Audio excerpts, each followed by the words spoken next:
Arm Gods, touched on Arm Gods. So talking about look and feel and atmosphere, out of 10. 10 out of 10. 10 out of 10. These guys know their atmosphere inside out. Paul Maiden, Marcus Thompson, they're very much talking about community appeal. These guys have gone headfirst into, we want to, everyone who is here in person is going to have the night of their lives. Yeah. And they're playing music, they're cheering, they're doing the cheer thing. You know, everyone there is very excited. They're very close to the table. The crowd is very close. You could almost grab the guy who's actually competing. a lot of intimacy. And some of those guys have been grabbed, by the way. Yeah, that's right, yes. By Jody Norris. So they have that ability to create the atmosphere. And as they said, their first event, they had to turn people away because it was so popular. People were like, oh, yeah, we want to go see that. And it was like the pub or wherever they were holding it could only hold, I don't know, 150, 200 people. And they had like 100 people that had to be like, we're at capacity. We can't. Go and watch it on the pay-per-view. Which is kind of insane. When Marcus and Paul were in conversation with us recently, they were explaining that as far as they're aware, they're the only arm wrestling event to ever sell out in person. Yeah. So they're not just relying on the pay-per-view sales. They don't have a dependence on it in the same way that the other promotions do, and certainly Michael Todd doesn't. They've got an audience there, a willing audience, who they've literally created something that people are they're getting turned away at the door if they haven't already got a ticket. So, and I think now that the world has kind of seen what Arm Gods is all about, I think they're just going to have to get bigger venues. You know, I think that's just what's going to happen. You know, they at their first event, if they're turning away 50 or 100 people, I would hate to think how much money is going to be left on the table if they don't get a bigger venue. So, I think they could easily have 300 or 400 people in a room and 300 or 400 arm wrestling fans bound together around a table with Jake Ward on the microphone is a sight to see, and almost like all of a sudden become a bit of a bucket list feature for anybody who's an arm wrestling fan. All of a sudden it's like, go to an Arm Gods event. Yeah. I've got to do that before I die. Absolutely. So it's on my list, I know. So they're doing some really interesting things there. And their model isn't dependent on pay-per-view. It's not even dependent on those gate sales. They've got some other things going on there that are going to make that whole event sustainable into the future, which certainly leave for the boys to share with the world when the time's right. But they're doing some really interesting things to support that, again, that next generation of athlete, and to give them a platform.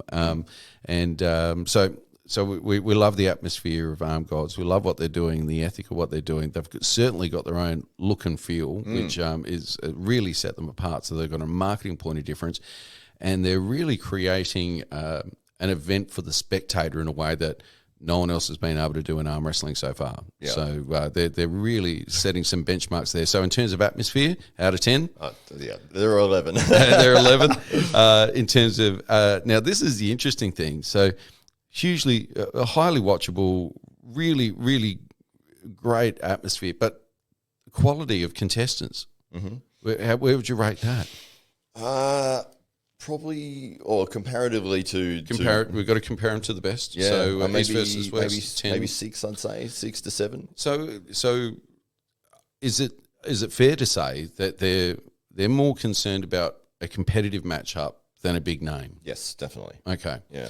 And so it's really about creating an atmosphere, creating a close, a very good matchup, being very mindful about who they're putting on the table together, and then just creating a show around it. Yes, absolutely. Yeah, well, as we said, I mean, Paul Maiden and Marcus Thompson, Marcus coming from the business background, understanding how things work, and Paul having an in-depth knowledge of the arm wrestling world. And I think he said he was the champion, British champion, like 20-something times or something, or European champion. He's a phenomenal arm wrestler.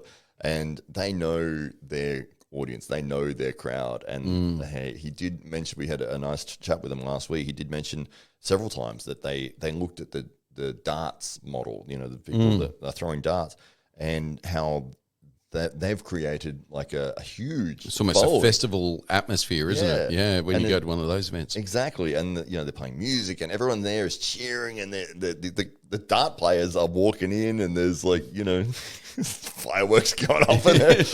And it's like a huge, big event. Yep. And it's darts. And it's like, I mean, if you're interested in darts, cool. But he said, half the time people that are at the event, they're not watching the darts. They're there because it's fun. They've really hit that side of it. And it's sort of similar to like soccer or football, where the crowd is really invested and they're singing, and they've got their colours and they've got their favourites and they're cheering. So very, very clever marketing. So it's interesting because Engen's trying to create this tribalism between East versus West.